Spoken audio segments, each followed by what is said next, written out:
coverage. Congressman Adam Smith of Washington State is the ranking Democrat on the House Armed Services Committee, and he joins me now. Congressman, the president says that everyone in the Atlantic Alliance loves him. Meanwhile, of course, they're all apparently planning for a future without America, or at least without American leadership. What is your top-line reaction to what we saw today in Turkey? Well, it's a continuing problem that President Trump is focused on himself and unhinged from reality. He is not connected to the real world. Remember, we won the war against Iran, and Iran conceded to all of our demands. Gosh, I lose track at this point. I think it was like 2 months ago that he first made that claim.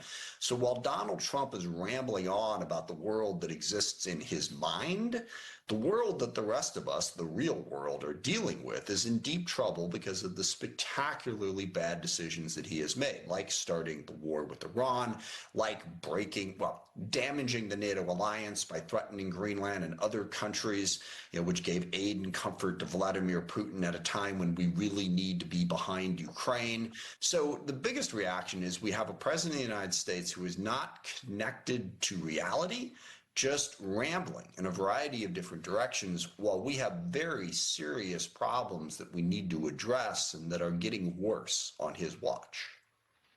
You mentioned some of the problems that are getting worse on his watch.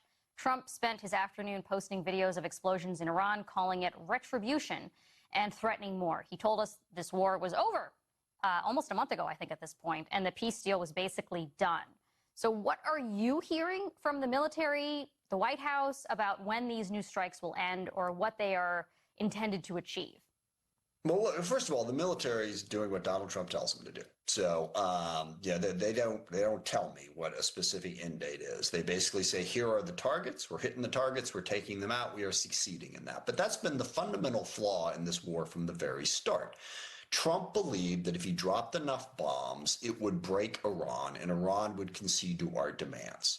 That was never really likely to happen because all Iran has to do is survive. Yes, we've sunk their navy, we've blown up a lot of their air force, we've blown up a lot of their missiles and their missile launchers, but all Iran needs to do is maintain enough military capability to threaten the region and close the Strait of Hormuz. We do not have the capacity, absent an all-out war that nobody would support and might not even work, to actually just break Iran. So dropping more bombs isn't going to get us to that place. We had a golden opportunity after Iran had been weakened from the 12-day war with Israel, what's happened to Hezbollah, what's happened to Hamas, the collapse of Assad in Syria. We had the best opportunity in front of us to negotiate the best deal possible. Instead, Trump started this war and with the false idea that, like I said, somehow he could drop enough bombs, break them, and win. That was stupid, costly, and now he doesn't know how to get out of it. Congressman, before we go, I believe you were listening in, as the rest of us were, to that Graham Plattner announcement tonight. I'm just wondering if you can share your thoughts about what is going on in Maine right now. Yeah, there's several big things. First of all, Plattner's a bad guy. Okay, I mean, don't forget these allegations. They're incredibly serious. But the stuff that he's already admitted, sexting people in the workplace, the Nazi tattoo, the racist comments and other unhinged comments that he made, on Reddit back in the day.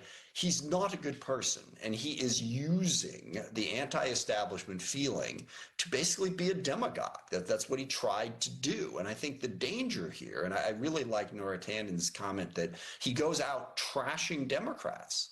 We're trying to stop Trump. Look, I am firmly of the opinion that Trump is trying to execute a fascist takeover of this country, not to mention the foreign policy disasters that he's engaged in. We need to stop him.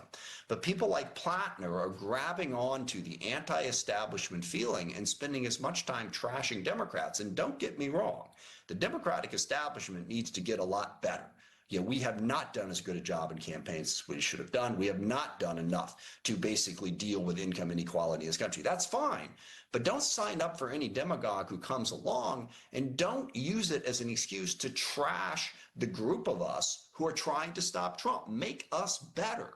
People like Plattner want to tear down Democrats just to elevate themselves. And I think, the allegations that came out showed the type of person he is. And he's just trying to demagogue his way into personal power at the expense of a very well-organized movement trying to take down Trump. Look, I got Plattner texts way back when saying, I'm the only one taking on Trump. How come nobody's standing up? Millions of people across this country, some of them part of the Democratic establishment, are going after Trump day in and day out effectively.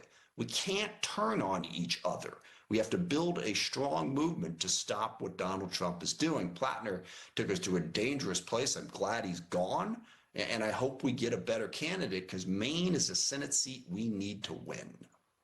I alone can fix it. Where have I heard that before? Congressman Adam Smith, thanks so much for your time tonight. Exactly. We'll be right back.